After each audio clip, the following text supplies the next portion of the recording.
Om Namo Bhagavate Vasudevaya. Om Namo Bhagavate Vasudevaya. Om Namo Bhagavate Someone wants to chant the Vasudevaya. prayer? Om Ajnanatimirandasya Jnananjanashalakaya Chakshurunmilitam Yena Tasmai Shri Gurave Namaha. Shri Chaitanya Manobhishtam Sthapitam Yena Bhutale Swayam Rupa Kadamayam Dadati Swapadantikam Vandeham Shri Guru Shri Utapadakamalam Shri Gurun Vaishnavamscha Shri Rupam Sagratam Sahagana Raghunathanvitam Tam Sajivam Sadvaitam Savadutam Parijana Saitam Krishna Chaitanya Devam Shri Radha Krishna Padan Sahagana Lalita Shri Vishakan Vitamscha He Krishna Karuna Sindho Dinabandho Jagatpate Gopesha Gopika Kanta Radha Kanta Namostute Tapta Kanchana Gaurangi Radhe Vrindavaneshwari Vrishabhanu Devi Pranamami Hari Priye वाञ्छाकल्पतरुभ्यश्च कृपा सिन्धुभ्य एव च पतितानां पावनेभ्यो वैष्णवेभ्यो नमो नमः। नमो विष्णुपादाय कृष्णप्रेष्ठाय भूतले श्रीमते भक्तिवेदांत स्वामिनिति नामिने नमस्ते सारस्वते देवे गौरवाणी प्रचारिणे निर्विशेषा शून्यवादी पाश्चात्य देशतारिणे जय श्री कृष्ण चैतन्य प्रभु नित्यानंद श्री अद्वैत गदाधर श्रीवासादि गौर भक्तवृंदा हरे Krishna Krishna Krishna Hare Hare Hare Ram Ram Ram Hare Hare. Thank you very much. Accept my humble obeisances. All glories to Prabhupada. Nice to be again with all of you. So we have anyone here? Some questions? One question in the chat, Prabhu.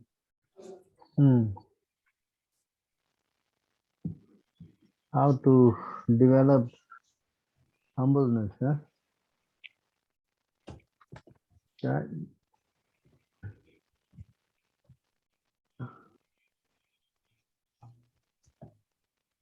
So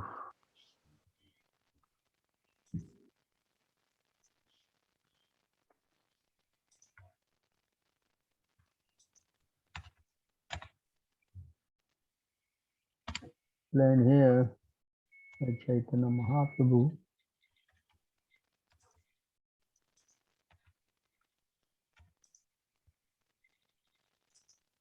how to develop humility and humbleness.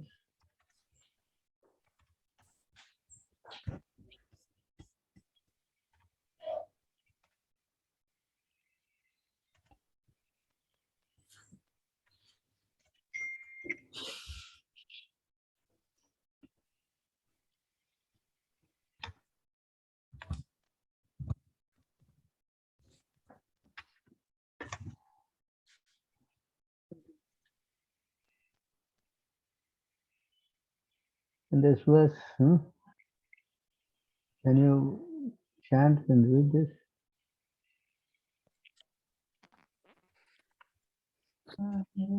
Yes, Hare Krishna Prabhu. I'll read.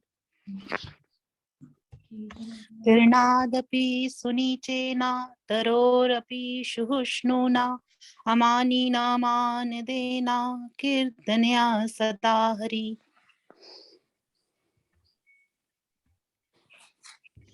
Translation: one who thinks himself lower than the grass, who is more tolerant than a tree, and who does not expect personal honor but is always prepared to give all respect to others, can very easily always chant the holy name of Lord.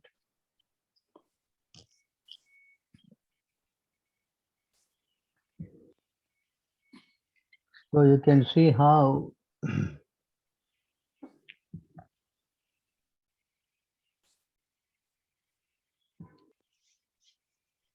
can you read that?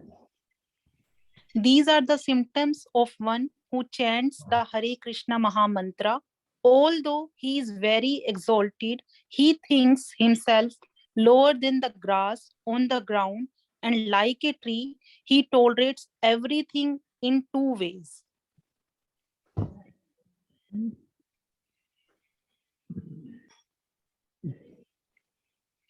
When a tree is cut down, it does not protest. And even when drying up, Please read it on. doesn't. Hare Krishna. When a tree is cut down, it does not protest. And even when drying up, it does not ask anyone for water. And see how the mood is, example is given of the grass and the tree. Mhm. The tree delivers its fruits, flowers, and whatever else it possesses to anyone and everyone. It tolerates scorching heat and torrent of rain, yet it still gives shelter to others. See how the tree, Yes. he does not even take his own fruits.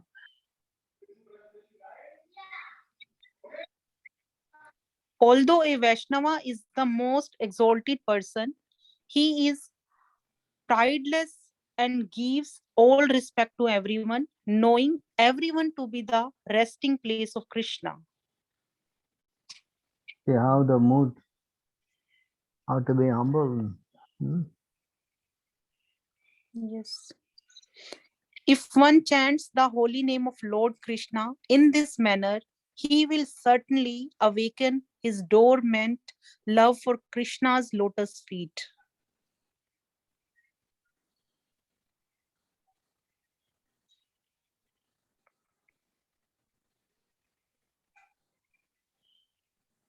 As Lord Chaitanya spoke in this way, his humility increased and he began praying to Krishna to be able to discharge pure devotional service. Wherever there is a relationship of love of Godhead, its natural symptom is that the devotee does not think himself a devotee. Instead, he always thinks that he has not even a drop of love for Krishna.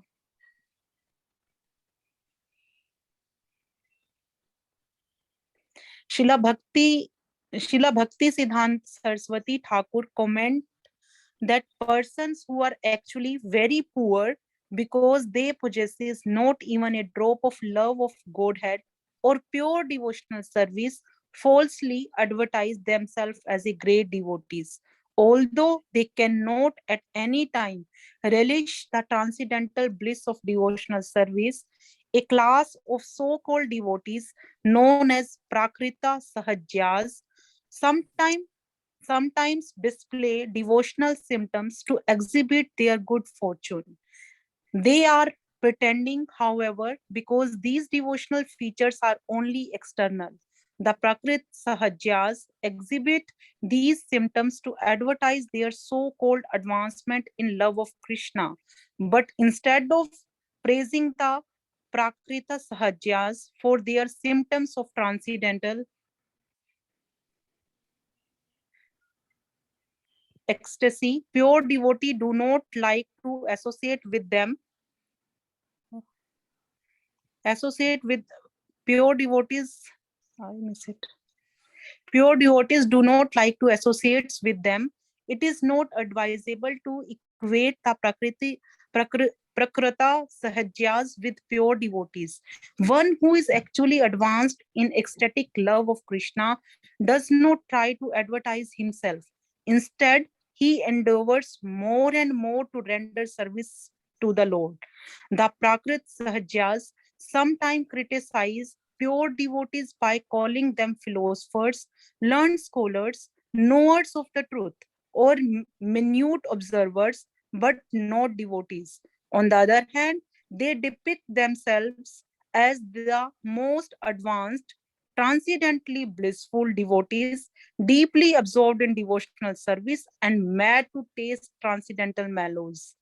They also describe themselves as the most advanced devotee in spontaneous love, as knower of the transcendental mellows, as the topmost devotees in conjugal love for Krishna, and so on, not actually knowing the transcendental nature of love of God.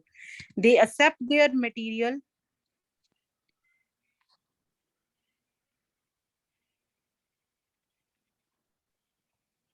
Let's go on. Not actually knowing the transcendental nature of love of God, they accept their material emotion to be indicative of advancement. In this way, they pollute the process of devotional service.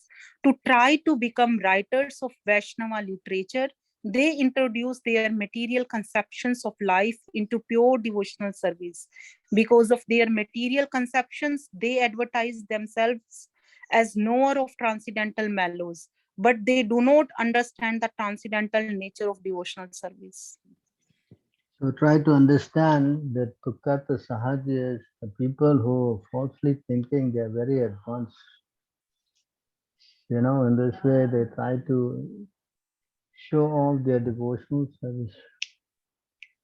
Yes. But as a pure devotee, he is naturally humble. He does not like to show himself off. He thinks he is the lowest of the lowest. Whereas a neophyte always thinks himself as the highest of the highest because of his polluted consciousness. The one who thinks like that, very difficult to make advancement. Another point is that also here,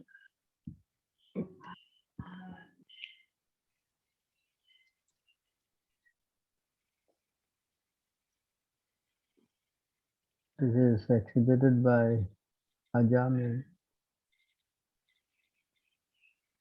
This is how Ajamil thought.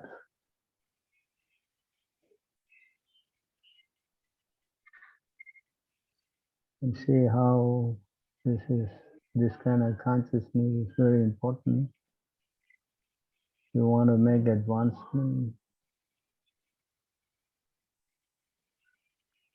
So it is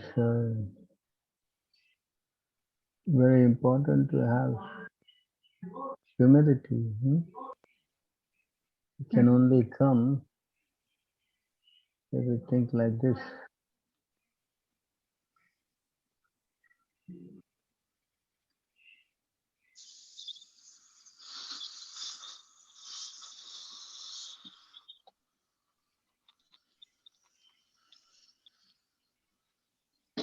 So you can see here,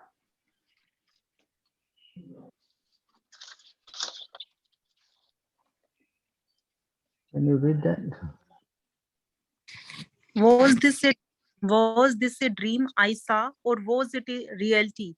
I saw fearsome men with ropes in their hands coming to arrest me and drag me away. Where have they gone?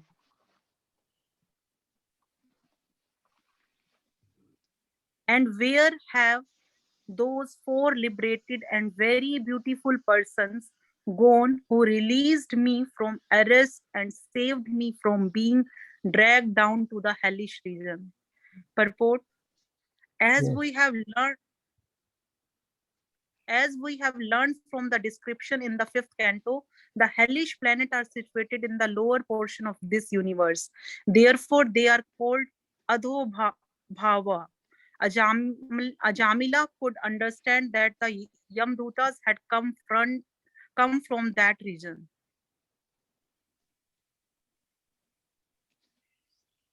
I am certainly most abominable and unfortunate to have merged in an ocean of sinful activities.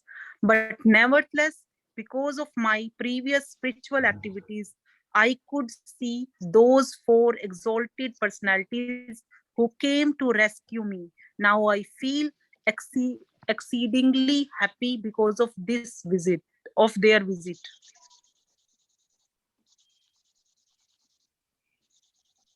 As stated in Chaitanya Charitamrita, Madhya Leela 22.54, Sadhu Sangha Sarv Shastra Kaya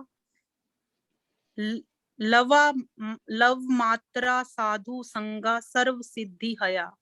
Association with devotee devotees is recommended by all the Shastras, because by even a moment of such association, one can receive the seed of all perfection. In the beginning of his life, Ajamila was certainly very pure, and he associated with devotees and Brahmanas. Because of that pious activity, even though he was fallen, he was inspired to name his son Narayana. Certainly, this was due to a good counsel given from within by the Supreme Personality of Godhead. As the Lord says in Bhagavad Gita 15.15, सर्वस्य चाहम हृदि सन्निविष्टो matha samrita jnanam apohonam cha. I am seated in everyone's heart, and from me come remembrance, knowledge, and forgetfulness. The Lord, the Lord who is situated in everyone's heart is so kind that if one has ever rendered service to him, the Lord never forgets him. Thus, the Lord from within gave Ajamila the opportunity to name his youngest son Narayana, so that in affection he would constantly call Narayana, Narayana, and thus be saved from the most fearful and dangerous condition at the time of his death. Such is the mercy of Krishna. Guru Krishna Prasad Pai Bhakti Lata Bija. Chaitanya Charitamrita Madhya Leela 19.151. By the mercy of Guru and Krishna, one receives the seed of bhakti. This association saves a devotee from the greatest fear. In our Krishna consciousness movement, we therefore change a devotee's name to a form that reminds him of Vishnu. If at the time of death, the devotee can remember his own name, such as Krishna Dasa or Govindasa, he can be saved from the greatest danger. Therefore, the change of names at the time of initiation is essential. The Krishna consciousness movement is so meticulous that it gives one a good opportunity to remember Krishna somehow or other.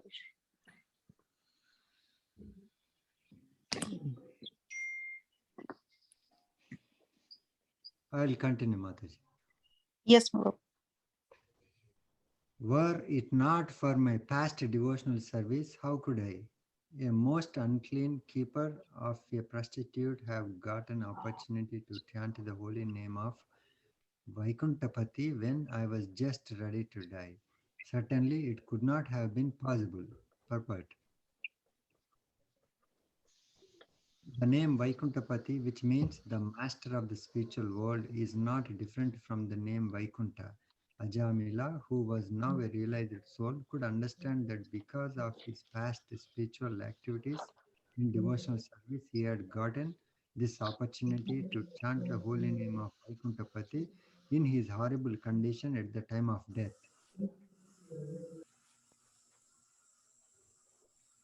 Ajamila continued, I am a shameless cheater who has killed his Brahminical culture. Indeed, I am sin personified. Where am I in comparison to the all auspicious chanting of the holy name of the Lord, Narayana? Those engaged in broadcasting the holy name of Narayana, Krishna, through the Krishna consciousness movement should always consider what our position was before we came and what it is now. We had fallen into abominable lives as meat eaters, drunkard, and women hunters who performed all kinds of sinful activities. But now we have been given the opportunity to chant the Hare Krishna mantra. Therefore, we should always appreciate this opportunity. By the grace of the Lord, we are opening many branches and we should use this good fortune to chant the holy name of the Lord and serve the Supreme Personality of Godhead directly. We must be conscious of the difference between our present and past conditions and should always be very careful not to fall Hare from Krishna the. Prabhu, your voice is very low. Can you please increase the volume? Oh, is that right, Mataji? No, it's still low, Prabhu. I am using different computer, Mataji. This is the maximum 100. I Oh, can now it is read. better. Now it is better. Yeah. It is better. Okay. Thank you. So the point is this, that you can see that how a devotee should always be conscious about his previous position. So what we were before we came and what it is now. Huh? What kind of sinful activity? So this means that we should be always be repenting and carry on reading. Shri Prabhu. I am such a sinful person, but since I have now gotten this opportunity, I must completely control my mind, life, and senses and always engage in devotional service so that I may not fall again into the deep darkness and ignorance of material life. E- Every one of us should have this determination. We have been elevated to an exalted position by the mercy of Krishna and the spiritual master. And if we remember that this is a great opportunity and pray to Krishna that we will not fall again, our lives will be successful.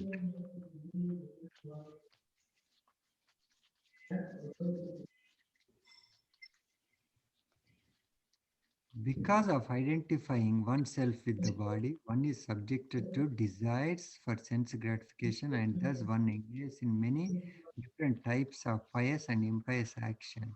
This is what constitutes material bondage. Now I shall disentangle myself from my material bondage, which has been caused by the Supreme Personality of Godhead's illusory energy in the form of a woman.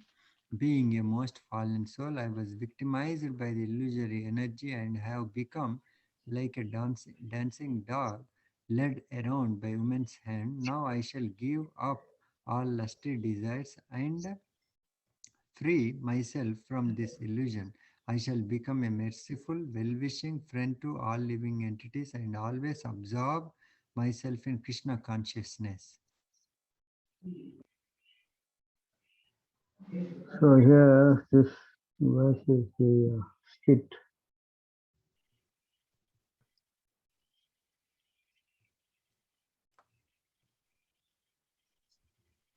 Pranukshu Ajamila, Prabhu, can you read? Hare Krishna Mataji. Yeah. Ajamila said, Alas, being a servant of my senses, how degraded I became. I fell down from my position as a duly qualified Brahmana and begot children in the womb of a prostitute.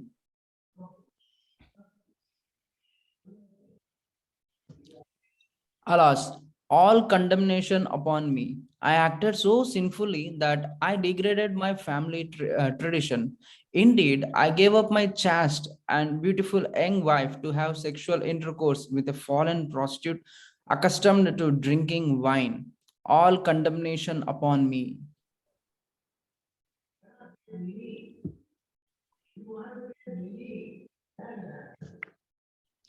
This is the mentality of one who is becoming a pure devotee. When one is elevated to the platform of devotional service by the grace of the Lord and the spiritual master, one first regrets his past sinful activities.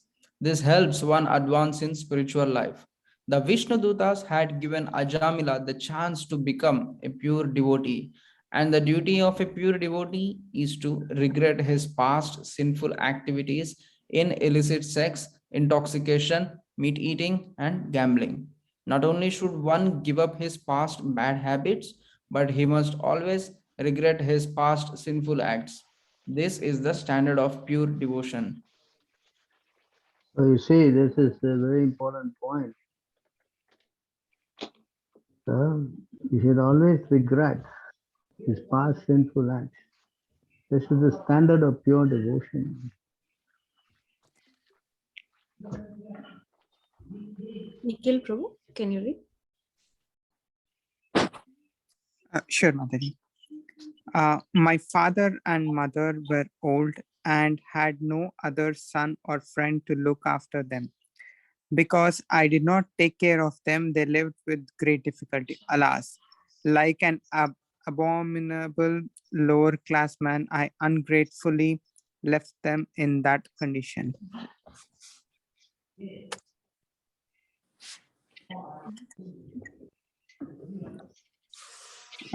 According to Vedic civilization, everyone has the responsibility for taking care of brahmanas, old men, women, children, and cows. This is the duty of everyone, especially an upper class person. Because of his association with a prostitute, Ajamila abandoned all his duties. Regretting this, Ajamila now considered himself quite fallen. It is now clear that as a consequence of such activities, a sinful person like me must be thrown into hellish conditions meant for those who have broken religious principle and must there suffer extreme miseries. So this is the point, that if you want to become humble, you have to recollect all these previous activities that we have done before we became Krishna conscious, and how fallen we are. It's a very important point in trying to make spiritual advancement. We think that we are very advanced, then it's going to be difficult. Very important, we have to understand. The attached householder remains in his family life, which is full of diplomacy, politics, and constantly spreading miseries. Restricted in his acts of sense gratification, he acts just to counteract his miseries. And if he can successfully counteract such miseries, he thinks that he is happy.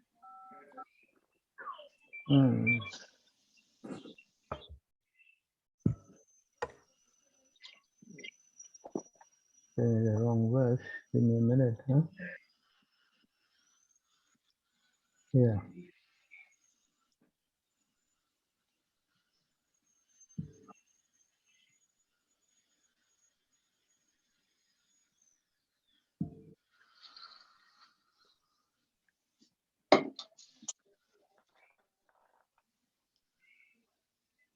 The child thus remains just like a bird in a cage without freedom of movement.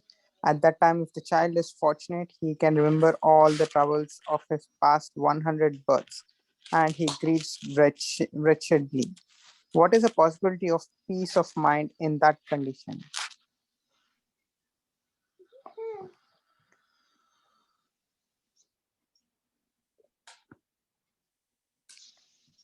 Give me a minute, huh? Sure. So you can see how the soul is suffering inside the womb of his mother. So important point is that he is repenting, So unless he repents, very difficult to make spiritual advancement. He remembers all his past actions, and is grieving his position, what he has done for 100 lives. So when a person is put in this position and is appealing to the Lord, so the repenting thing is very important. That way he becomes humble. If he thinks nothing is so advanced, then he cannot make spiritual progress. That's why humility is very important in understanding this.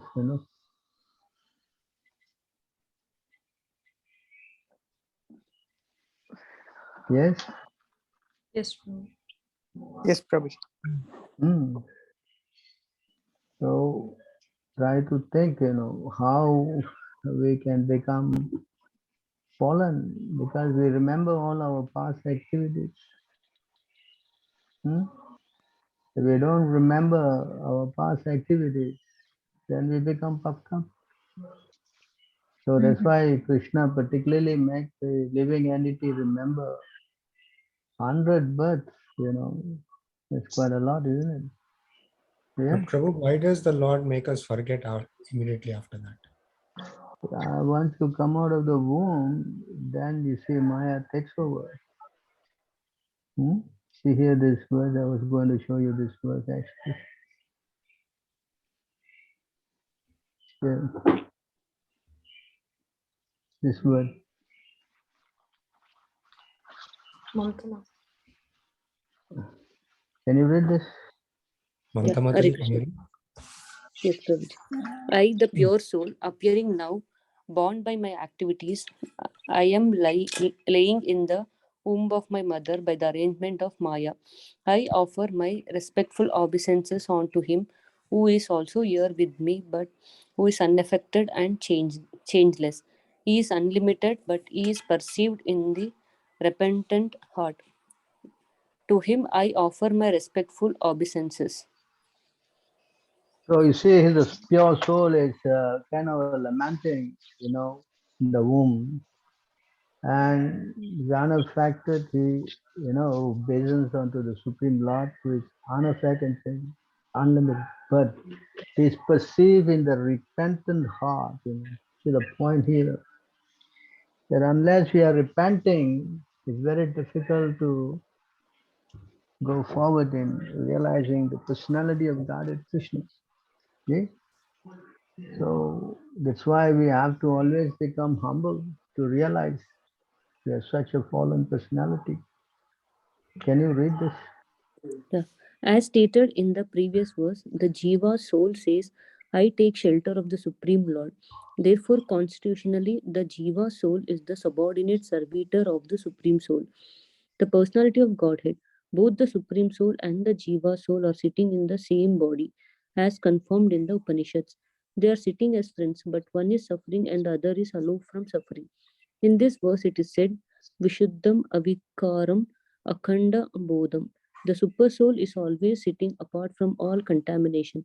The living entity is contaminated and suffering because he has a material body, but that does not mean that because the Lord is also with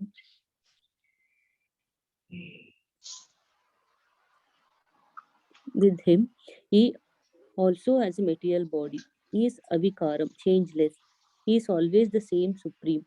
But unfortunately, the Mayavadi philosophers, because of their impure hearts, cannot understand that the supreme soul, the super soul, is different from the individual soul. It is said here, Ata Atapyamana Hridaye Vasitam. He is in the heart of every living entity, but he can be realized only by a soul who is repentant. The individual soul the individual soul becomes repentant that he forgot his constitutional position, wanted to become one with Supreme Soul, and tried his best to lord it over material nature. He has been baffled and therefore he is repentant. At that time, Super Soul or the relationship between the Super Soul and the individual soul is realized. As it is confirmed in Bhagavad Gita, after many, many births, the knowledge comes to the conditioned soul that Vasudeva is great. He is master and he is Lord. The individual soul is the servant and therefore he surrenders unto him. At that time, he becomes a Mahatma, a great soul. Therefore, a fortunate living being who becomes a Mahatma, a great soul. Therefore, a fortunate living being who comes to this understanding, even within the womb of his mother, as is liberation assured. So see, this is a very important point. Just like Ajamil, he was repenting, and then he was guided. He went to Haridwar. He realized his position. He started practicing seriously. Although 80 years old, he left the house immediately and he went to Haridwar. So repenting all the time. Why did I do all these things? Please, my dear Lord, forgive me, help me. So repenting is very important. That coupled with humility. So if we are not repenting, then it's very difficult. Hmm?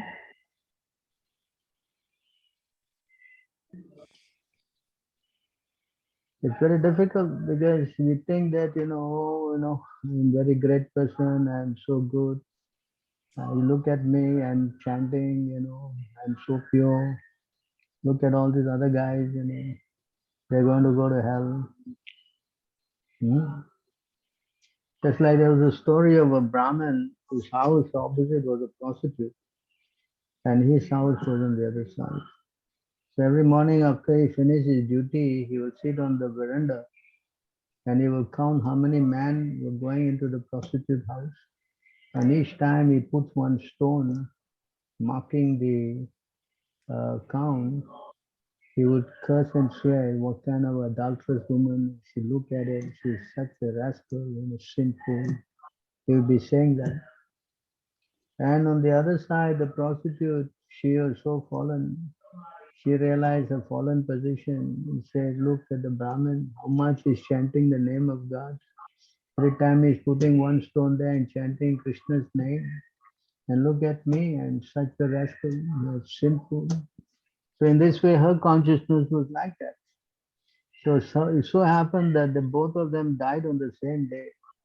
The Yamadutas went to the house of the Brahmin, and the Vishnudutas went to the house of the prostitute. Hey, there must be some mistake. He said, no, come on. No, there's no mistake. You have been chanting all this adverse thing over the past, and she was always remembering the Lord in a fallen position, and she went Vaikuntha. So try to understand the story, how we should always become humble. And humility, very important. You understand this? Yes? Yes, Prabhu. So this is how we become corrupted,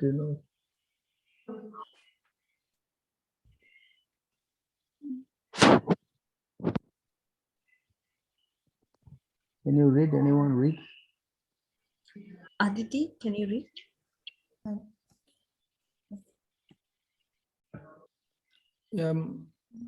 Hare Krishna. Do I read the translation or the purport? Yes, translation and purport.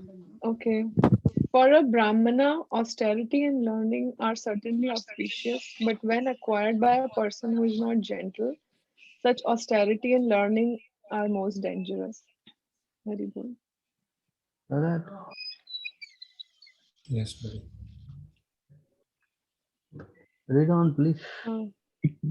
Okay. It is said that a jewel is very valuable, but when it is on the hood of a serpent, it is dangerous despite its value. Similarly, when a materialistic non-devotee achieves great success in learning and austerity, that success is dangerous for all of the society. So-called learned scientists, for example, invented atomic weapons that are dangerous for all humanity. It is therefore said, Manina bhusitah sarpah kim asau na bhayankaraha. A serpent with a jewel on its hood is as dangerous as a serpent without such a jewel. Durvasa Muni was a very learned Brahmana, equipped with mystic powers, but because he was not a gentleman, he did not know how to use his power. He was therefore extremely dangerous. The Supreme Personality of Godhead is never inclined toward a dangerous person who uses his mystic power for some personal design. By the laws of nature, therefore, such misuse of power is ultimately dangerous not for the society but for the person who misuses it. See how Very the good. Lord is telling to Durvasa Muni here. Learning is certainly austerity and learning is certainly auspicious. But when acquired a person who is not gentle, such austerity and learning is most dangerous. Yes? Yes, Why Prabhu. you become qualified, then you should become also humble.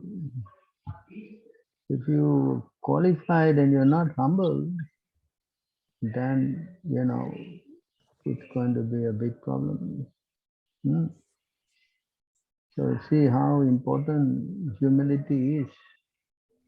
And if you're not humble, definitely the Lord will not be pleased with you. No?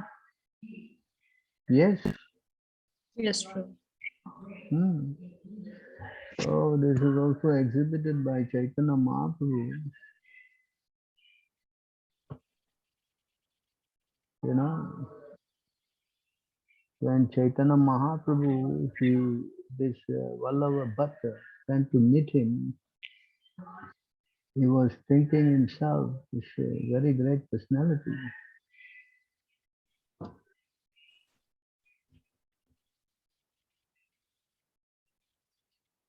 You can see this. Can you read that? Aditi, can you read?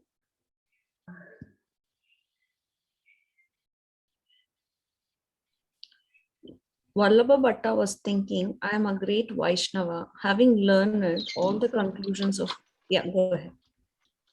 Sorry, I'm a translation. I'm a great Vaishnava, having learned all of the conclusions of Vaishnava philosophy. I can understand the meaning of Srimad Bhagavatam and explain it very well.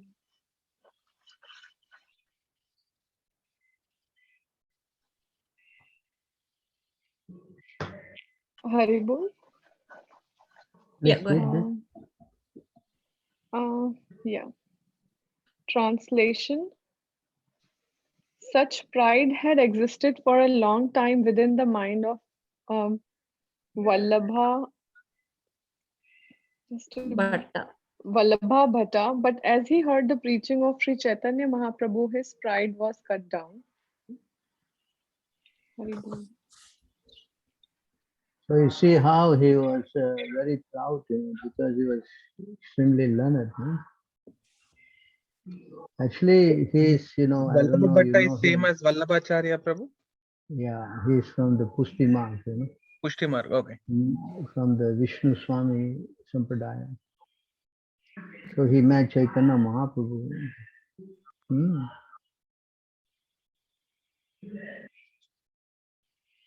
So you see how his pride was cut down by Chaitanya Mahaprabhu. He felt very much humiliated when he was checked in many times,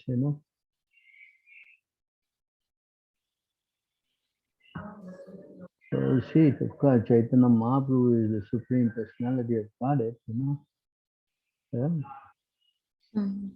So he knows everybody inside and outside. Can you read that for me? Shobha, can you read? Shall we read, Mataji? According to Shankaracharya, by accepting the theory of the transformation of the energy of the Lord, one creates an illusion by indirectly accepting that the absolute truth is transformed.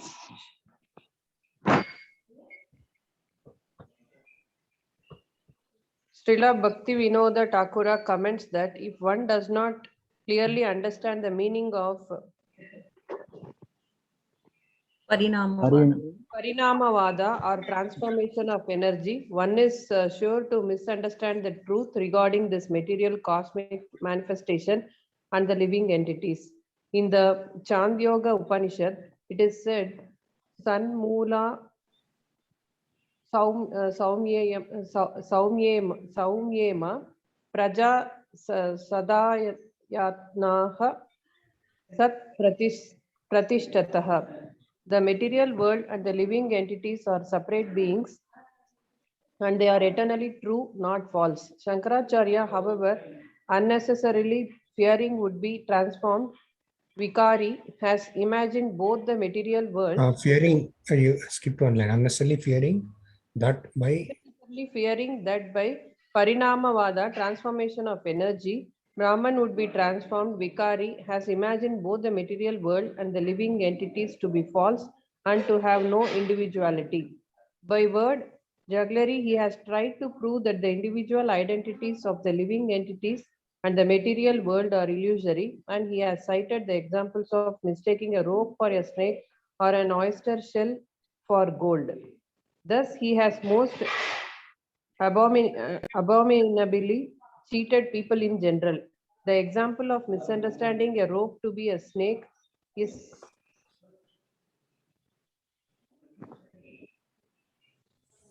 mentioned. mentioned in the Mandyukta Upanishad. but it is meant to explain the error of identifying the body with the soul. Since the soul is actually a spiritual particle, as confirmed in the Bhagavad Gita, Mamaivamsho Jiva Loke, it is due to illusion, Vivartavada, that a human being, like an animal, identifies the body with the self. This is a proper example of Vivarta or illusion. The verse Atatvato Nyata Buddhir Vivarta iti Rataha describes such an illusion. To know not actual fact and thus to mistake one thing for another, as for example, to accept the body as oneself is called Vivartavada. Every conditioned living entity who considers the body to be the soul is deluded by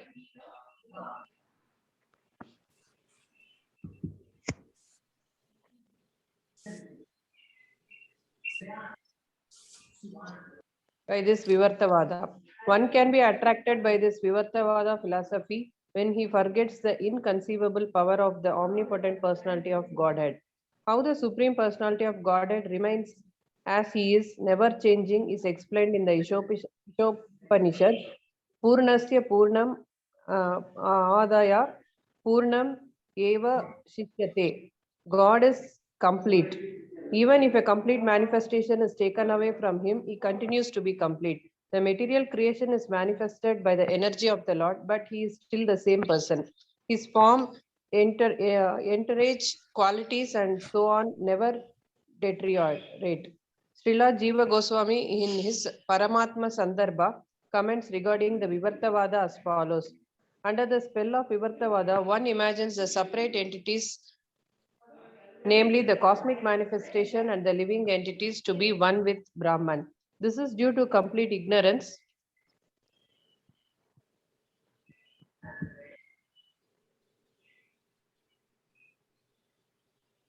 regarding the actual fact. The absolute truth or Parabrahman is always one and always the same. He is completely free from all conceptions of existence. He is completely free from false ego, for he is the full spiritual identity. He is absolutely impossible for him to be subjected To ignorance. No, I'm not able to see the screen. Oh, maybe internet issue. I'll read for you. To ignorance and fall under the spell of a misconception, Vivartavada. The absolute truth is beyond our conception. One must admit that the absolute truth has unblemished qualities that he does not share with every living entity. He is never tainted in the slightest degree by the flaws of ordinary living beings. Everyone must therefore understand the absolute truth to possess inconceivable potencies. Oh, wrong Transformation of way. This is the wrong way. Sorry. okay. You've gone to the wrong way.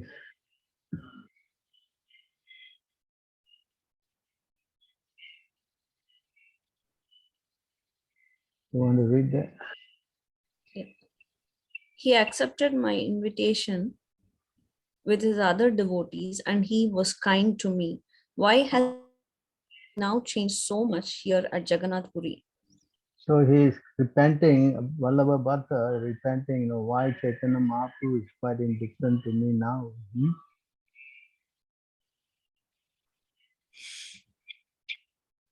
Being very proud of my learning, I am thinking, let me become victorious.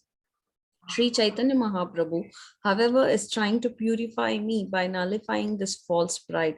For a characteristic of the Supreme Personality of Godhead is that he acts for everyone's welfare.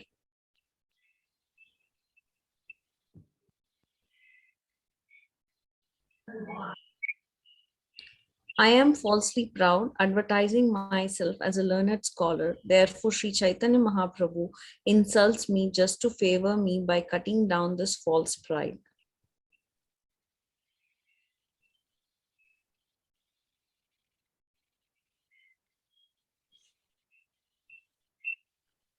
He is actually acting for my benefit, although I interpret his actions as insults.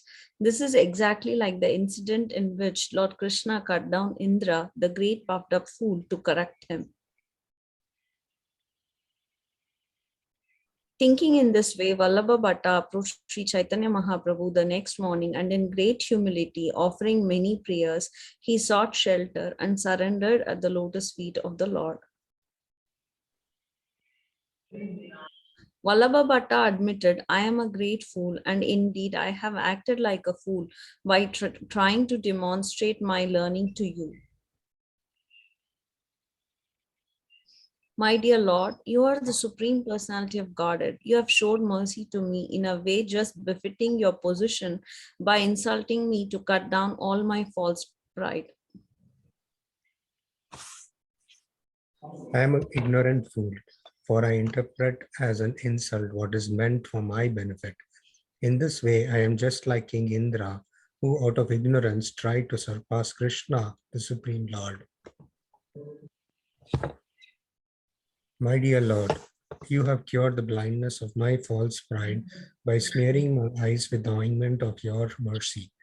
You have bestowed so much mercy upon me that my ignorance is now gone. My dear Lord, I have committed offenses. Please excuse me. I seek shelter of you. Please be merciful upon me by placing your lotus feet on my head. Shivram Prabhu, can you? Yes, ma'am. Last Sri Chaitanya Mahaprabhu said, we are both greatly learned scholar and a great devotee. Wherever there are two such attributes, there cannot be a mountain of false pride. So this is the point that if you have, having good qualities, but you cannot have this mountain of false pride.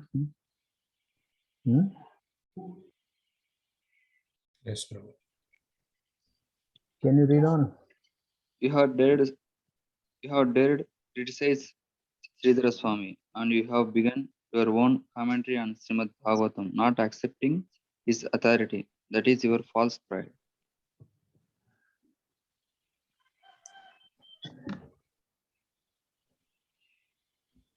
Sridhar Swami is the spiritual master of the entire world. Because by his mercy we can understand Srimad Bhagavatam, I therefore accept him as a spiritual master.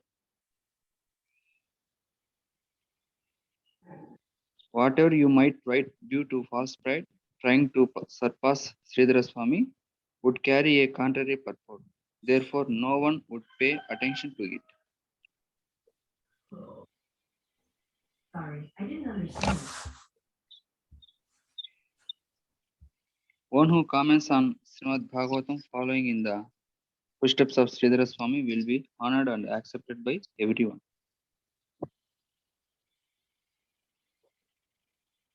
Put forth your explanation of Srimad Bhagavatam following in the footsteps of Sridhara Swami, giving up your false pride. Worship the Supreme Personality of Godhead, Krishna. Abandoning your offenses, chant the Hare Krishna Mahamantra, the holy names of the Lord. Then, very soon you will achieve shelter at the lotus feet of Krishna.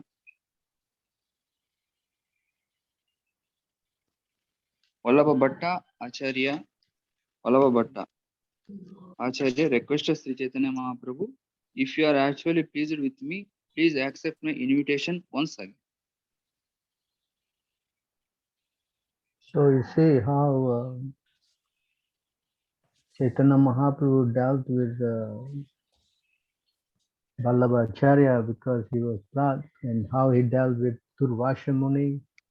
So you see, it's very important to know how to get this humility. Yeah? You understand? Yes, Prabhu. Yeah? You see how we can get carried away by our activities. Yes? Yes, true. Because pride is very dangerous, no? Yes? Yes, true. Yes. So you see how when there's pride, definitely there's no humility, no? Correct? Yes, true. So Prabhuji, So whether the pride was cut really again, or was it again he got pride and he left to he Pushti was Marg? there, he was, Because he went to Pushtimak, he wanted to preach in that side, so he got initiated there again, and then he became the acharya there, Understand? Oh, okay. So you see how so dangerous, Yes, Prabhu. Um, so you think, how to come to this? See? So there's another incident here.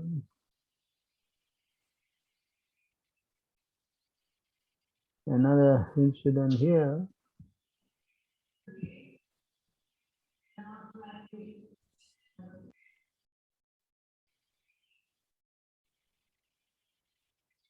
This is the Baldev, story can of you sorry, yeah. You want to read this? Baldev Prabhu, can you read? Sure, Prabhu. I'll read. There was also a Brahmana named Vasudeva who was a great person but was suffering from leprosy. Indeed, his body was filled with living worms.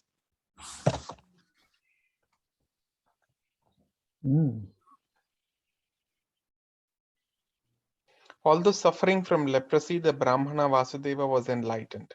As soon as one worm fell from his body, he would pick it up and place it back in the same location.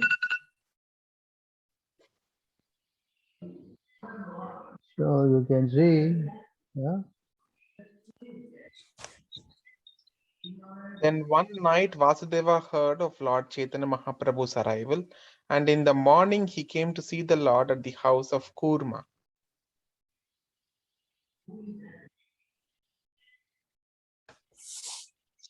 When the leper Vasudeva came to Kurma's house to see Chaitanya Mahaprabhu, he was informed that the Lord had already left.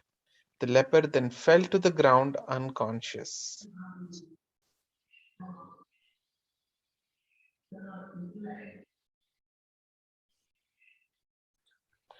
When Vasudeva, the leper Brahmana, was lamenting due to not being able to see Chaitanya Mahaprabhu, the Lord immediately returned to that spot and embraced him.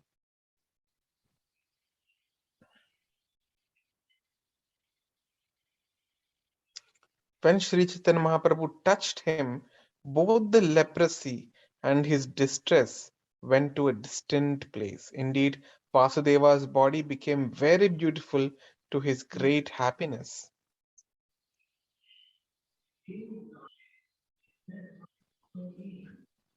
The Brahmana Vasudeva was astonished to behold the wonderful mercy of Sri Chaitanya Mahaprabhu and began to recite a verse from Srimad Bhagavatam touching the Lord's lotus feet. This verse was chanted by Sudama Vipra. Kwaham daridra papiyan kwa Krishna Sri Niketanaha Rama Bandhuriti Smaha Bahubhyam Parirampitaha. He said, "Who am I, a sinful, poor friend of a Brahmana? And who is Krishna, the Supreme Personality of Godhead, full in 6 opulences? Nonetheless, he has embraced me with his 2 arms." This verse was spoken by Sudama Brahmana in Srimad Bhagavatam 10.81.16 in connection with his meeting Lord Krishna.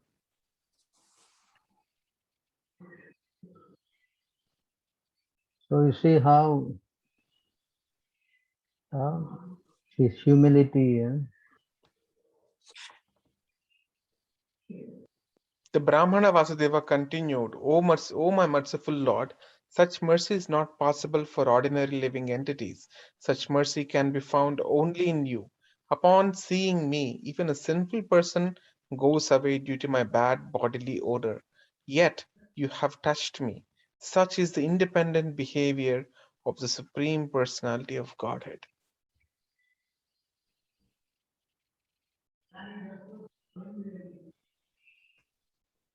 Being meek and humble, the Brahmana Vasudeva worried that he would become proud after being cured by the grace of Sri Chaitanya Mahaprabhu. Wow. So you see how pride, see what he says.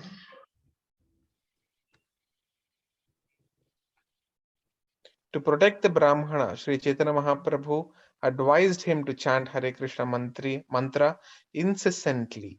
By doing so, he would never become unnecessarily proud. Prabhu, what does that unnecessarily proud mean? Is there any necessary proud also separate from unnecessary? Naturally, he's anyone who gets, just like Radharani, she was in the Rasa dance and Krishna took her away, no? Mm-hmm. Yes? Mm-hmm. She became proud, no? And Krishna left everybody for her. Yes? No, unnecessarily proud, it is mentioned. So, is there any necessary also? I mean, it just comes, pride, which is unnecessary, it just comes. Okay. It just, it's, okay. Proud, you never become unnecessarily proud because pride is not necessary, no? Is it necessary? No, no, my English is not good, so probably I mistook. Like, is there something like that necessary proud also? Most important to understand that pride unnecessarily comes, no? Okay, in that sense. Yes, understand. So to protect the Brahmana, Sri Chaitanya Mahaprabhu advised him to chant Hare Krishna mantra incessantly. By doing so, he would never become unnecessarily proud. So see how Chaitanya Mahaprabhu is advising. Correct? Yes, true. Yes. Yes, true. And to chant Hare Krishna, you must always think yourself. Humble. And then he also advised him. Can you read on, please? Sri Chaitanya Mahaprabhu also advised Vasudeva to preach about Krishna and thus liberate living entities. As a result, Krishna would very soon accept him as his devotee. So Although next thing he Vasudeva, told him next thing is to preach, First is to chant, and then to preach. Can you read on? Yes. Although Vasudeva Vipra was a leper and had suffered greatly, still after Sri Chaitanya Mahaprabhu cured him, he instructed him to preach Krishna consciousness. Indeed, the only return the Lord wanted was that Vasudeva preach the instructions of Krishna and liberate all human beings. That is a process of the International Society for Krishna Consciousness. Each and every member of this society was rescued from a very abominable condition, but now they are engaged in preaching the cult of Krishna consciousness.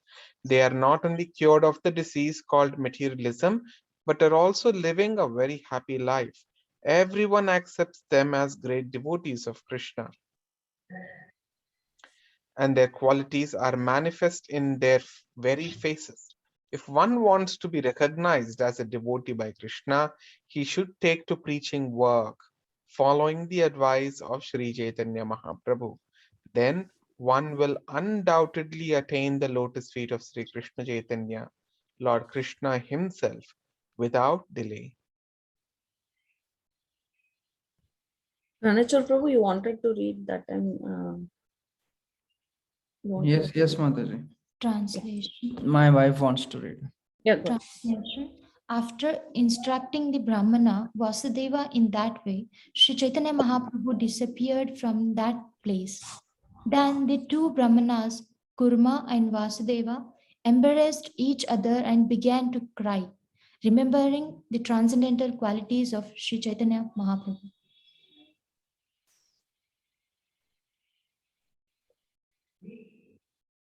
So there's also another incident. Of course, the whole Bhagavatam is there to give you all ideas of how pride is curbed.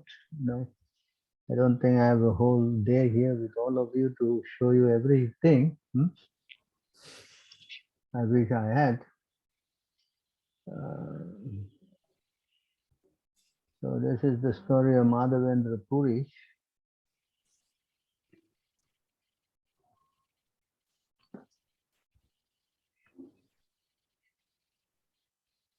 So here, Madhavendra Puri, How much time? what? No, somebody by mistake. Yeah, that. So we are okay. Can you read this? Can you read this also? After So Madhavendra Puri, he was, the sweet rice was being offered to the Lord, you know. So he wanted to taste the offering, you see. Yeah. But can you read? translation, if without my asking a little sweet rice is given to me, I can then taste it and make a similar preparation offer my Lord Gopal. So he has found the Gopal deity and it installed in on top of Govardhan Hill. So he came to Eastern India to get on the order of Gopal. He wanted to get this chandan, you know, and camphor for applying on the body of Gopal because Gopal has been under the earth for a long time. It was very hot. So he sent Madhavendra Puri to get this, chandan. So while he came to this Ramuna, this is the temple still there called Chirchor Gopinath, and he was seeing the offering going on. And there the temple offered 12 small pots of, sweet rice, and this is how they look like. You see this little pot like this. This is exactly from there. This pot is coming from that temple. Wow. So you see here, this is cheer inside that milk, sweet rice. Not cheer, like rubbery like that. So when there is offer to the Lord, while offering is going on, he wanted to taste it to see how he can offer that to the Lord. No? Can you read? Madhavendra Puri became greatly ashamed when he desired to taste the sweet rice, and he immediately began to think of Lord Vishnu. While he was thus thinking of Lord Vishnu, the offering was completed and the Arati ceremony began. After the Arati was finished, Madhavendra Puri offered his obeisances to the deity and then left the temple. He did not say anything more to anyone. Madhavendra Puri avoided begging. He was completely unattached and indifferent to material things. If, without his begging, someone offered him some food, he would eat. Otherwise, he would fast. This is the Paramhamsa stage, the highest stage for a sannyasi. A sannyasi can beg from door to door just to collect food, but a Paramahansa who has taken uh, Ayachita Vritti or Ajagara Vritti does not ask anyone for food. If someone offers him food voluntarily, he eats. Ayachita vritti means being accustomed to refrain from begging, and aya, ajagara vritti indicates one who is compared to a python and big snake that makes no effort to acquire food, but rather allows food to come automatically within its mouth. In other words, a Paramahamsa simply engages exclusively in the service of the Lord without caring even for eating or sleeping.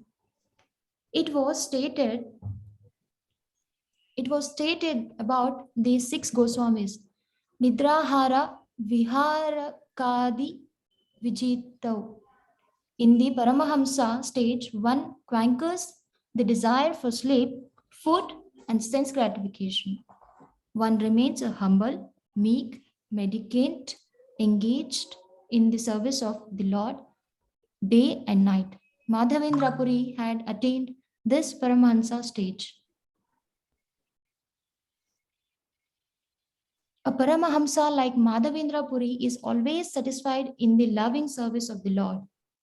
Material hunger and thirst cannot impede his activities.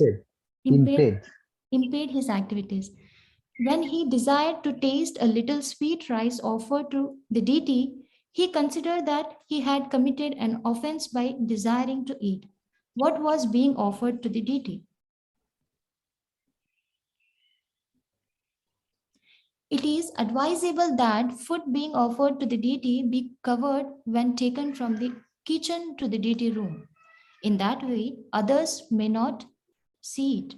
Those who are not accustomed to following the advanced regulative devotional principles may desire to eat the food, and that is an offense. Therefore, no one should be given a chance to even see it. However, when it is brought before the deity, it must be uncovered. Seeing the food uncovered before the deity, Madhavendra Puri desired to taste a little of it so that he could prepare a similar sweet rice for his Gopala. Madhavendra Puri was so strict, however, that he considered this to be an offense. Consequently, he left the temple without saying anything to anyone.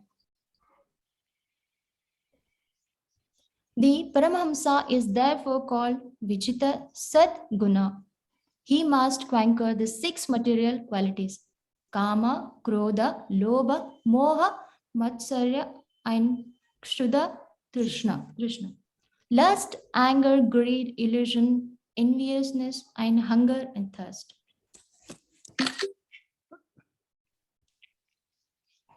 Madhavendra Puri left the temple and sat down in the village marketplace, which was vacant. Sitting there, he began to chant.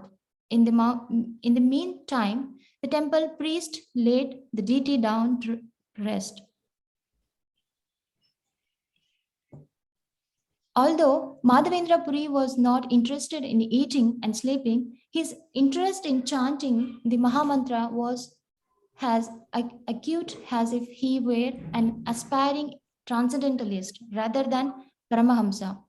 This means that even in the Paramahamsa stage, one cannot give up chanting. Haridasa Thakura and the Goswamis were all engaged in chanting a fixed number of rounds. Therefore, chanting on beats is very important for everyone, even though one may become a Paramahamsa. This chanting can be executed anywhere, neither inside or outside the temple. Either inside or outside the temple. Madhavendra Puri even sat down in a vacant marketplace to perform his chanting, as stated by Srinivasa Acharya in his prayers to the Goswamis, Namagana Nati Biha. Bihi.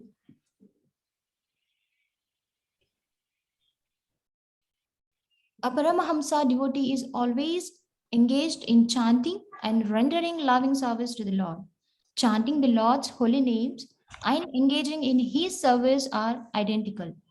As stated in the Srimad Bhagavatam 7.5.23, there are 9 kinds of devotional service: hearing, Shravanam, chanting, Kirtanam, remembering, Vishnu Smaranam, serving, Pada Sevanam, worship of the deity, Archanam, praying, Vandanam, carrying out orders, Dasyam, serving him as a friend, Sakhyam, and sacrificing everything for the Lord, Atma Nivedanam. Although each process appears distinct, when one is situated on the absolute platform, he can see that they are identical. For instance, hearing is as good as chanting, and remembering is as good as chanting or hearing. Similarly, engaging in deity worship is as good as chanting, hearing, or remembering. The devotee is expected to accept all 9 processes of devotional service. But even if only one process is properly executed, he can still attain the highest position, Paramahamsa, and go back to Godhead. So in this regard, I have an interesting story to say. There was one of the gurus, still is a guru around. So he was not coming for Mangalarti and was hardly seen chanting his round. So the devotees, they complained. So one of my friend actually went to him and asked him, Maharaj, you are guru and they are saying that you're not coming for Mangalarti and you're not chanting. Particularly you're not chanting. So the Maharaj said, so what did you tell them? So I don't know. I don't know what to say. He should say, the Maharaj told him, you should say like this, that I am now in the Paramahamsa stage, so I don't require you to chant.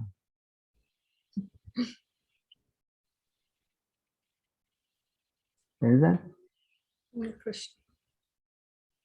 You should tell them like that. Oh, okay. And you see here, what is the Paramahamsa stage means? One cannot give up chanting. And our friend is chanting, saying that once you're in the Paramahamsa stage, you don't need to chant. This is why we have to read Prabhupada books. Scrutinizingly. Huh?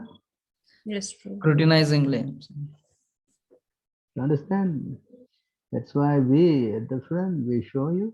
We say, I say something, I'm backing up with spiritual authority. Nobody in the world does this, apart from devotees from ISKM. Yes? Yes, true. You think we are unbona fides? No. I think if you follow these people, you're going to become completely unbona fide. Yes? Yes, true. Yes. Your spiritual life will be ruined. You understand? Yes, You follow? Now apparently he's in the wheelchair and he can't even chant. See how Krishna gives the reaction. Hmm? You understand this? You mess around with Krishna. Krishna knows how to tighten the screw.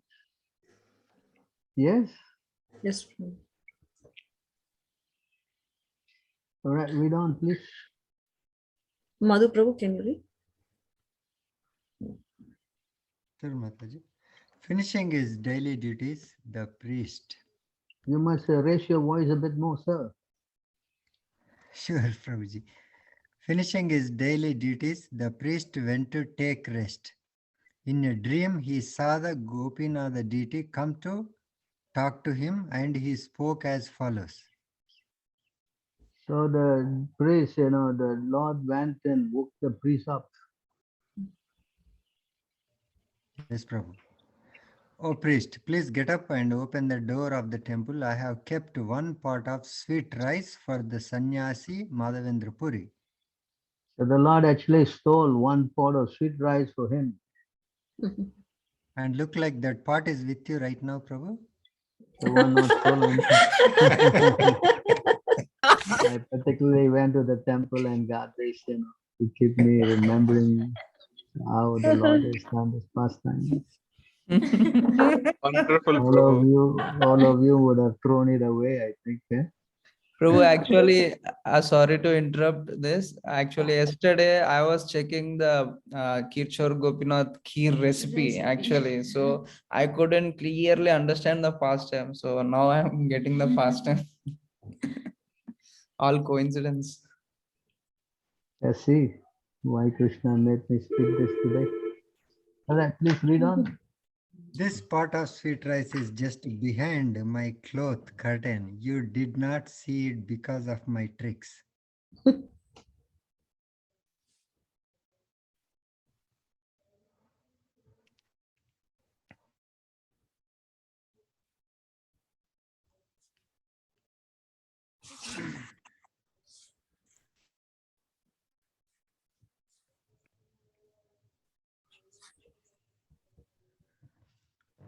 A sannyasi named Madhavendra Puri is sitting in the vacant marketplace.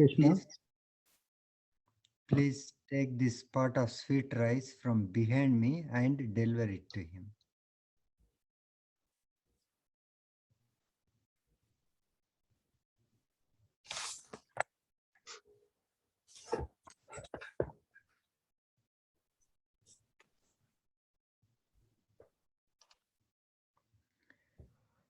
Awaking from the dream, the priest immediately rose from bed and thought it wise to take a bath before entering the deity's room. He then opened the temple door.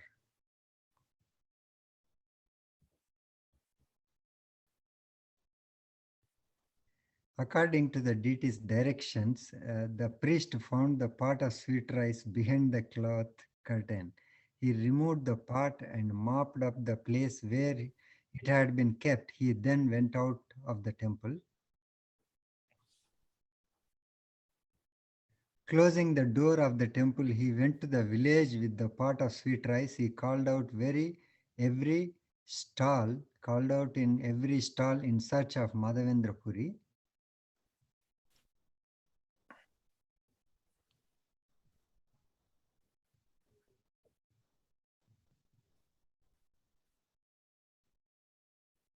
Closing the door of the temple, holding the pot. Closing the door of the temple, he went out the village with the pot of sweet rice. He called out in every stall in search of Madhavendra Puri. Holding the pot of sweet rice, the priest called, Will he whose name is Madhavendra Puri please come and take this pot? Gopinatha has stolen this pot of sweet rice for you.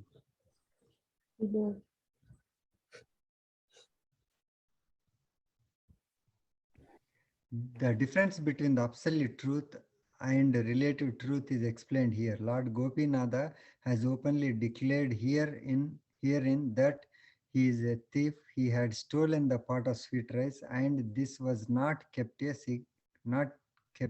secret because his act of stealing is a source of great transcendental bliss. In the material world, theft is criminal. But in the spiritual world, the Lord is stealing is a source of transcendental bliss.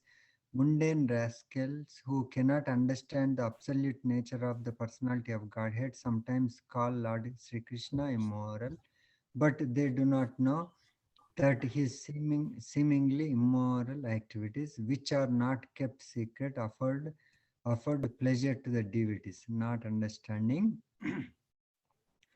the transcendental behavior of the Supreme Personality of Godhead. These rascals slur his character and immediately fall into the category of miscreants, rascals lowest among men, demons, and those whose knowledge is taken away by the illusory energy.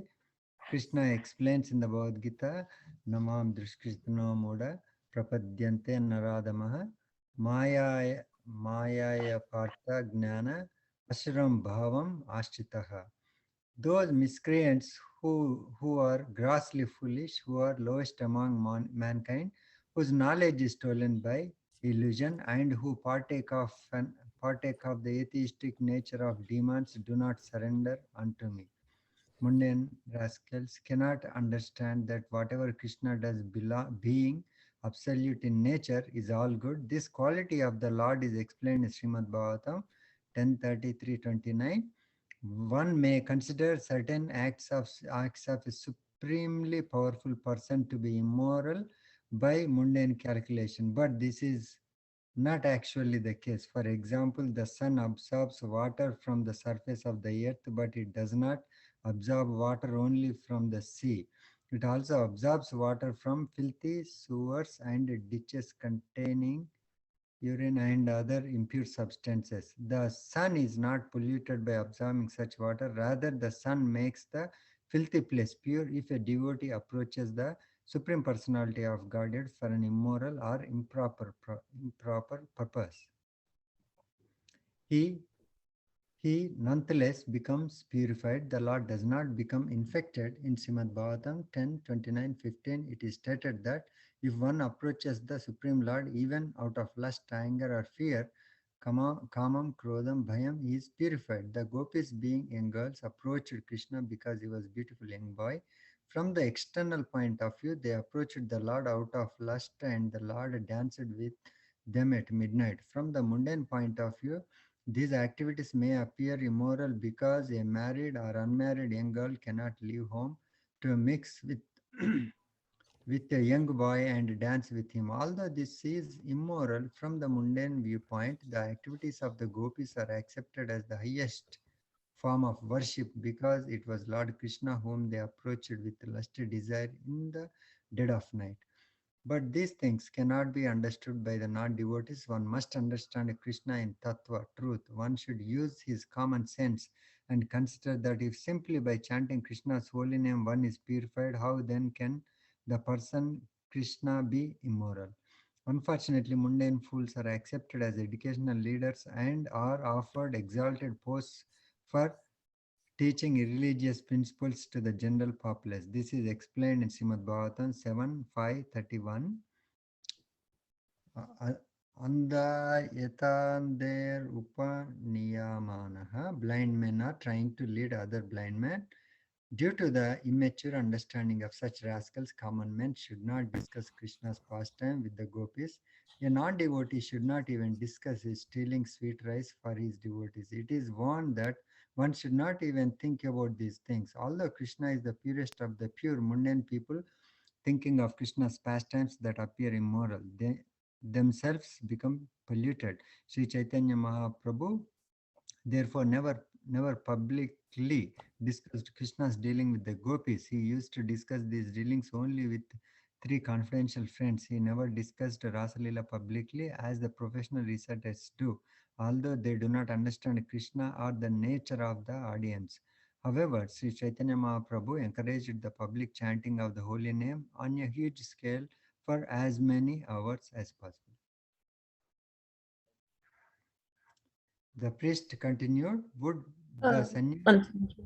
Mamta Mataji, can you read? Padyavali Mataji, can you read?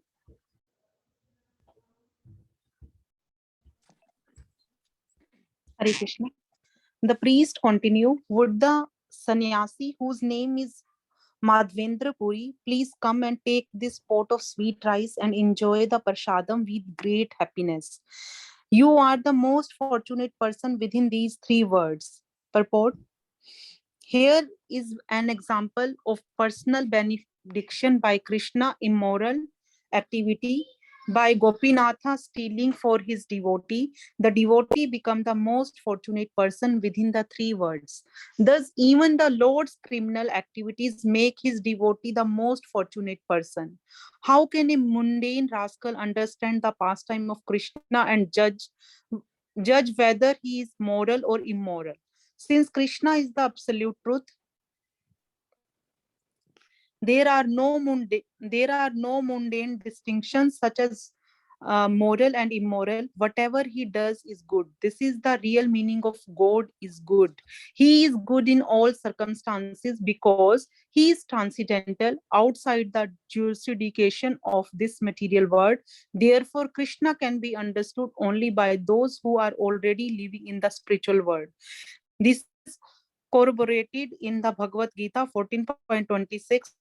माम च यो व्याभिचारिणे भक्ति योगेन सेवते सा गुणान सम समातियेतेन ब्रह्म भूयया kalpate. One who engage in full devotional service, unfailing in all circumstances, at once transcends the mode of material nature and thus come to the level of Brahman. One who is engaged in unalloyed devotional service to the Lord is already situated in the spiritual world. Brahma bhuyaya kalpate. In all circumstances, his activities and dealings with Krishna are transcendental and thus not understandable by mundane moralists. It is therefore better not to discuss such activities among mundane people.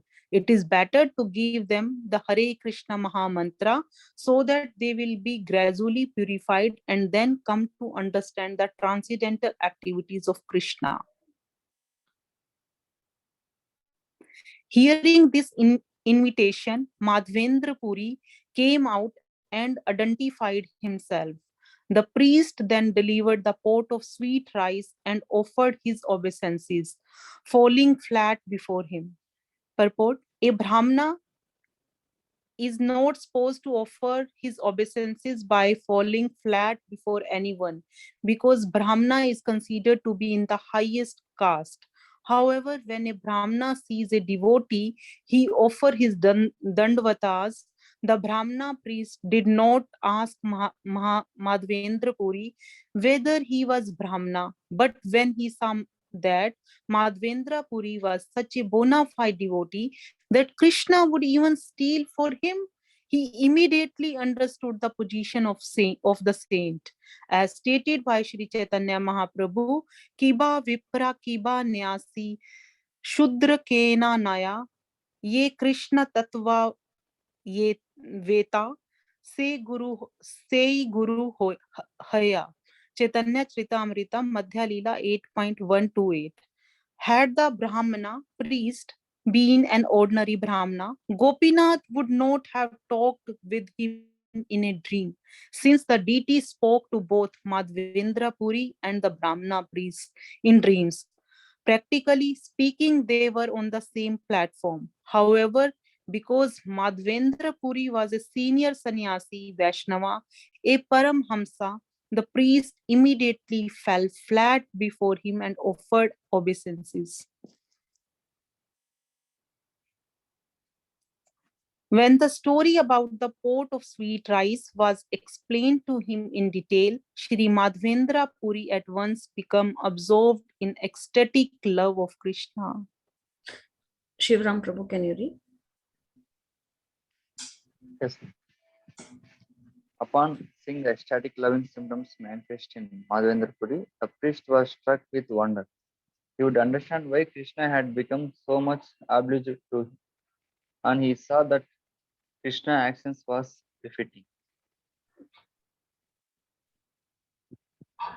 A devotee can bring Krishna perfectly under his control. This is explained in the Srimad Bhagavatam 10.14.3. Ajitha Jito Api Asi Tais Trilokyam. Krishna is never conquered by anyone, but devotee can conquer him through devotional service. As stated in the Brahma Samhita 5.33, Vasudeva Dullabham Adurlabham Atma Bhakto. One cannot understand Krishna simply by reading Vedic literatures. Although all Vedic literatures is meant for understanding Krishna, one cannot understand Krishna without being a lover of Krishna. Therefore, along with the reading of Vedic literatures, Swadhyaya, one must engage in devotional service. One must engage in devotional worship of the deity. Archa Vidhi. One must engage in devotional worship of the deity Archa Vidhi. Together, these all enhance the devotee's transcendental understanding of devotional service. Sravanadi Shuddho Chitte Karaye Udaya. Chaitanya Charitamrita Madhya Leela 22.107. Love of Godhead is dormant within everyone's heart, and if one simply follows the standard process of devotional service, it is awakened. But foolish mundane people who simply read about Krishna mistakenly think that he is immoral or criminal.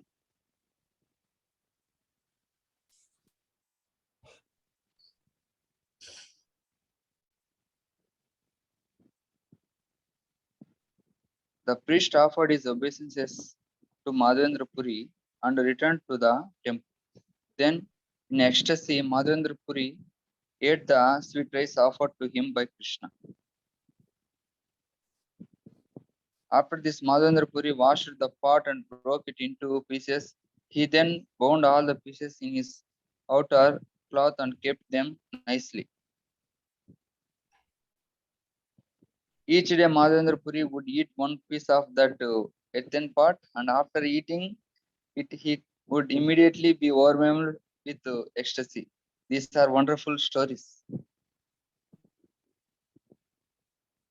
Having broken the pot and bound the pieces in his cloth, Madhavendra Puri began to think, the Lord has given me a pot of sweet rice, and when the people hear of this tomorrow morning, there will be great crowds.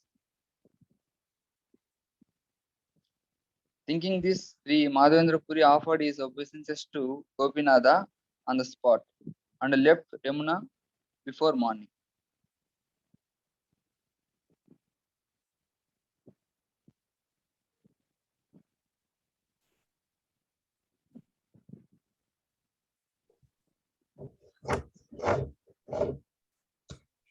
Prabhu, you're on mute too. Mataji? No, So you can Prabhu. see how Madhavendra Puri handled his pride, You understand? Mhm. See, these are all examples of great personality. How they have to become humble. Hmm? Mhm. Yes. Yes, true. So any questions on this?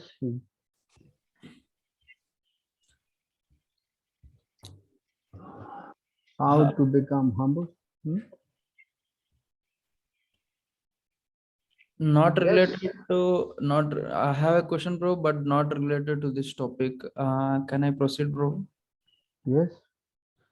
Bro, so in order to start preaching and Krishna conscious service like a full time. So like let's say if we don't have a source of income, how we can do this? Taking up this service as a full time and do it when and one more. I don't have a source of income. Yeah. Hello? I never had a salary for 46 years. Yeah, yes, true. That is called faith. If we have faith, not going to provide, then you will surrender. You are thinking of your source of income and then to surrender, then how you will surrender? Yes? Yes, true. Yes, true. Correct? Every day you're worrying, then how you will surrender? Spiritual life means must take risk. Yes? Yes. Krishna will definitely, I'm confident. Krishna will definitely provide. That faith we must have, no? Mhm. Yes, true. Yes? If you have no faith, then don't surrender, please. Huh? Yes, true. Isn't it? Yeah. Whether you embrace me or you make me broken hearted by not being present before me, you are my worshipper unconditionally. That means if Krishna don't give you, that means what? You're not going to surrender? Yeah, of Huh? course, we surrender. So that kind of faith you must develop. Yes? Yes, bro. Krishna can give and feed all the birds and bees and everybody. He will not feed you. Yes, true. Huh? Yeah, yes, bro. What do you say? Huh? Tell me. Yeah, you're right, bro.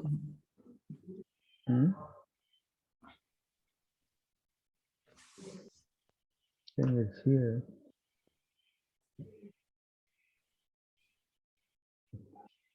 Can you read this? Since pure devotees give up their homes, wives, children, relatives, riches, and even their lives simply to serve me without any desire for material improvement in this life or in the next, how can I give up such devotees at any time? Yes. Hello? Yes, bro. So why you worry? If you are worrying, then don't surrender. It's going to be a burden. You understand? Yes. Yes? Yes, bro. Yes. Understand or not? Any Understand. other questions? Any other questions? Shivaram Prabhu, you had raised your hand a little earlier. You had any question or? Yes, Prabhu. So, while reading about Prabhu, Prabhupada says, remembering 100 past life is only for human life or for other living entities also, Prabhu? Only Within selected the human life. Selected human life who are pious. Not Okay. everybody. Okay. Understand? Yes. So Krishna is giving him the memory to make him further advance. Okay. So even after coming out of the womb, still they can remember, bro? No. Okay. Krishna will help the soul to come, is there in the verse for such personalities.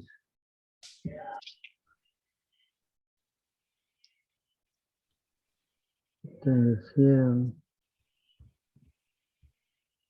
maybe here, let me see. Yeah. Can you read that? By virtue of the divine consciousness of his previous life, he automatically becomes attracted to the yogic principles, even without seeking them. Such an inquisitive transcendentalist stands always above the ritualistic principles of the scriptures. So Krishna guides him. You understand? Even he wants to go into Maya, Krishna will not allow him. You follow? Yes, sir. Yeah? You understand, man? Are you following? Yes, Prabhu.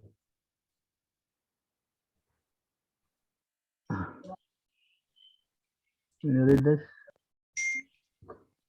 O son of Pritha, those who are not deluded, the great souls, are under the protection of the divine nature. They are fully engaged in devotional service because they know me as the Supreme Personality of Godhead, original and inexhaustible. You follow this? Yes, Prabhu. Yes. Hmm? Hmm. They are always protected. Until- So the soul who is devotee, Krishna will take care. Yes. Yes, Prabhu.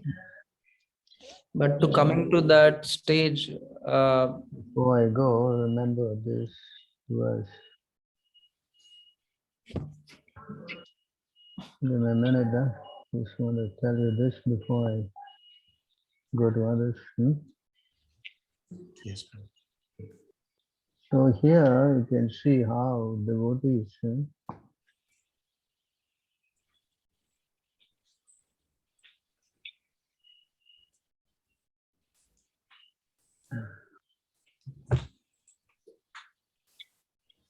so if you get material opulence, you can become bewildered, no? Yes, yes, Prabhu. yes or not?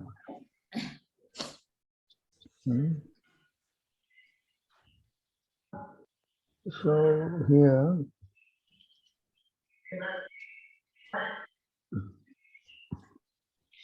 if a human being is born in an aristocratic family or higher status of life, he performs wonderful activities. If he is youthful, he has personal beauty, good education, and good wealth.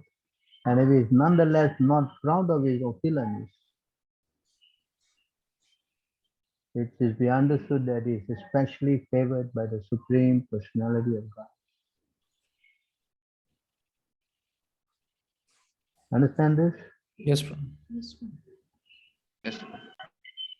Of course, the purport you can read at your own time. Although aristocratic birth and other such opulence are impediments to advancement in devotional service because they curse of false prestige and pride, this opulence never disturbs Pure beauty a of this. pure devotee of the Supreme Personality of Godhead. You understand this? Yes, Prabhu. Yes, Prabhu. Huh? So, I mean, you can go on and on and on. So you have understood this thoroughly now? Yes, Prabhu. Yes, Prabhu. Hmm? Yes, I'm Prabhu. just talking about pride, I think that itself has taken almost 2 hours, right? Hmm? Yes, Prabhu. Huh? Yes, Prabhu. Yes? Yes. Show you one verse before I. Person who have accepted the Lord cannot be, overcome by pride, Hmm? You understand? Yeah, Yes. another verse.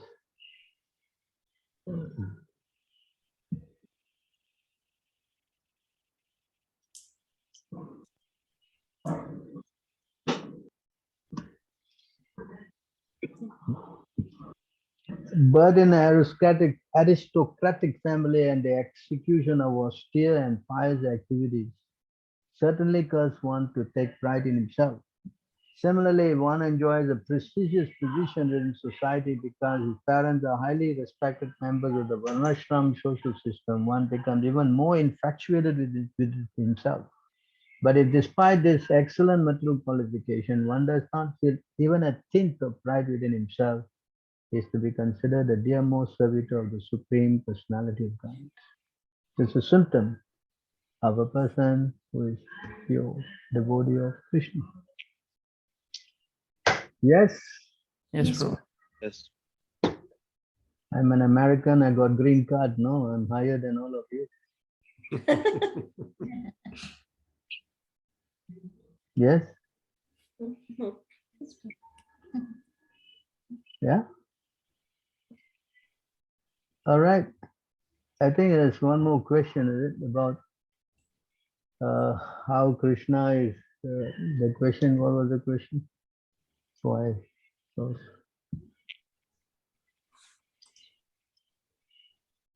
all of them, as they surrender unto me, are rewarded abundantly. Everyone follows my path in all respect, O son of O Prita. In the last meeting, we discussed that all paths are not the same, but here Krishna is saying everyone follows my path. So please elaborate on this, my path here. This one refers to the jnana and karma and yoga. These are all these paths. They all actually are following Krishna. You can read that in the purport of this verse. Huh? All right. Okay, Prabhu. So any other thing else left? Prabhuji, last question, Prabhuji. Yes. So according to the Srila Prabhupada point of view, like before Prabhupada was leaving this material world, he must have definitely given instructions like how to run the institutions and everything, right? So, but now we see even in ISKCON GBC or anywhere, Bangalore, generally in many of the temples, everywhere there are management issues here and there, devotees getting, moving off.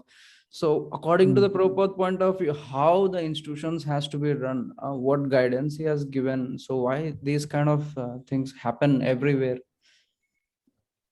I mean, if a person who comes to the temple, there's no guarantee that he will stay if he's not purified, does not surrender. You understand? So people coming, that's why Krishna said in the Bhagavad Gita, it takes many, many births to understand I'm all in all, correct? Yes. Yes. Some Yes. people are lower state, some are higher state, some are even higher state. So different levels, the person may come and then he performs something. That's why Arjuna was asking question, what happens if the person goes away, correct? You know, he asked this question. Do you know or not? Yes, bro. You know where is it? No. No? It's in the 6th chapter. Arjuna asked this question to Krishna.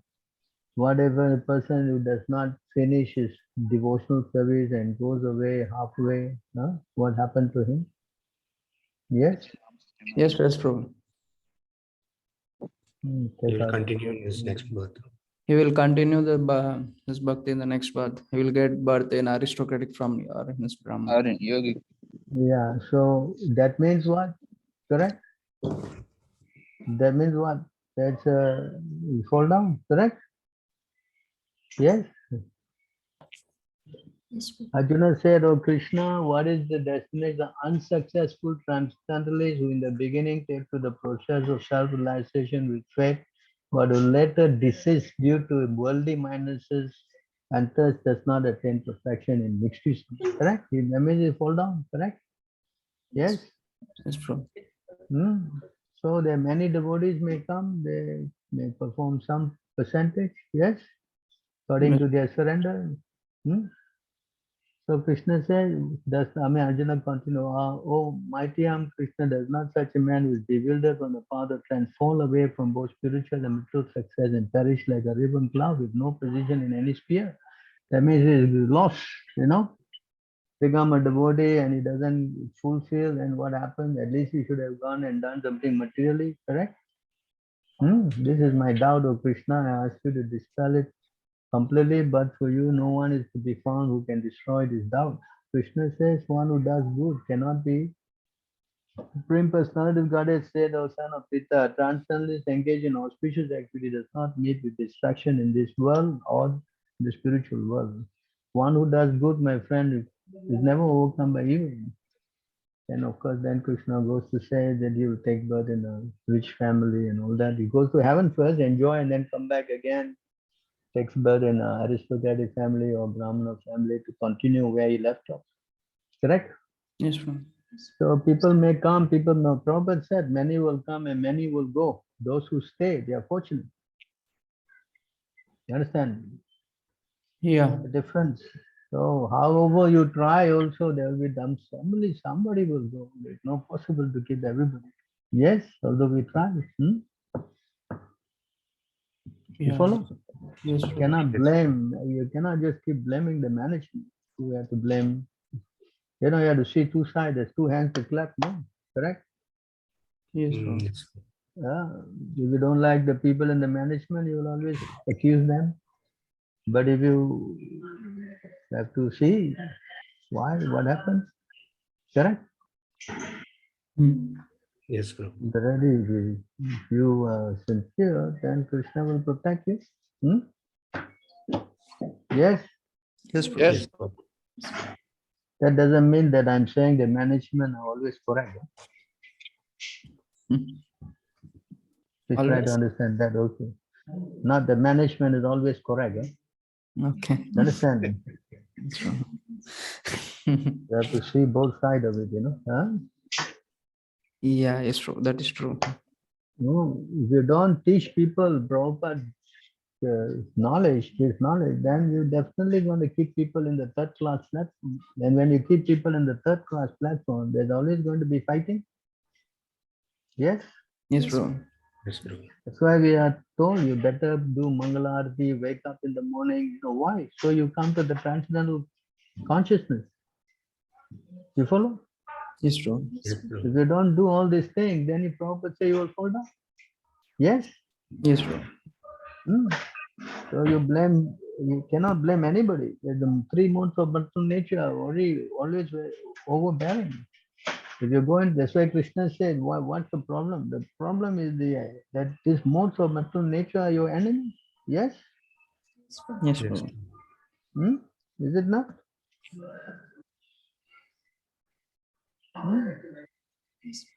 See? Why they are sinful enemy of this world, mode of passion and ignorance. So if you don't practice spiritual life very strictly, then you slip down to the mode of passion and ignorance, then you're overcome by the enemy. Who to blame for that? Who? Huh? Yes? Yes, Prabhu. So we have to be very careful of spiritual life. That's why Mamcha Abhyacharena Bhakti Yogana Sevate Saguna Samati Titan Brahma Bhuyaya Kalpate. You have to go above the mode by unfailingly performing your devotional service. Huh? Simply you sleep and do all nonsense. Then who to blame? Who? Even in your house also there will be fighting. Correct? Yes, Prabhu. You don't fight in the house. Come on, please tell me. Fight. Because you don't follow. You don't follow. That's the problem. Yes. Yes or not? Yes, yes. Yes, Prabhu. You have to understand the science, It's all explained in the books. That's why you have to associate with people who are advanced so that they'll teach you what to do, where to go, why you should, what happened, where you went wrong. Understand? But if you're offensive, then forget it. People who are offensive, how to help? Yes? Yes, Prabhu. You all have time. I'm going on and on. Huh? Can you read this thing? O great Supreme Lord, offensive persons whose internal vision has been too affected by external materialistic activities cannot see your lotus feet, but those feet are seen by your pure devotees, whose one and only aim is to transcendentally enjoy your activities. As stated in the Bhagavad Gita 18.61, the Lord is situated in everyone's heart. It is natural that one should he able to see the Lord at least within himself. But that is not possible for those whose internal vision has been covered by external activities. The pure soul, which is symptomized by consciousness, can be easily perceived even by a common man because consciousness is spread all over the body. The yoga system, as recommended in the Bhagavad Gita, is to concentrate the mental activities internally and thus see the lotus feet of the Lord within oneself. But there are many so called yogis who have no concern with the Lord but are only concerned with consciousness, which they accept as the final realization. Such realization of consciousness is taught by the Bhagavad Gita within only a few minutes, whereas the so called yogis take continuous years to realize it because of their offenses at the lotus feet of the Lord. The greatest offense is to deny the existence of the Lord as separate from the individual souls, or to accept the Lord and the individual soul as one and the same. The impersonalists misinterpret the theory of reflection and thus they wrongly accept the individual consciousness as the supreme consciousness. The theory of the reflection of the supreme can be clearly understood without difficulty by any sincere common man. When there is a reflection of the sky and the water, both the sky and the stars are seen within the water. But it is understood that the sky and the stars are not to be accepted on the same level. The stars are parts of the sky and therefore they cannot be equal to the whole. The sky is the whole and the stars are parts. They cannot be one and the same. Transcendentalists who do not accept the supreme consciousness as separate from the individual consciousness or as offensive as the materialist who deny even the existence of the Lord. Such offenders cannot actually see the lotus feet of the Lord within themselves, nor are they even able to see the devotees of the Lord. The devotees of the Lord are so kind that they roam to all places to 18 enlightened people in God consciousness. The offenders, however, lose the chance to receive the Lord's devotees. Although the offenseless common man is at once influenced by the devotee's presence. In this connection, there is an interesting story of a hunter and Devarshi Narada. A hunter in the forest, although a great sinner, was not an intentional offender. He was at once influenced by the presence of Narada and he agreed to take to the path of devotion, leaving aside his hearth and home.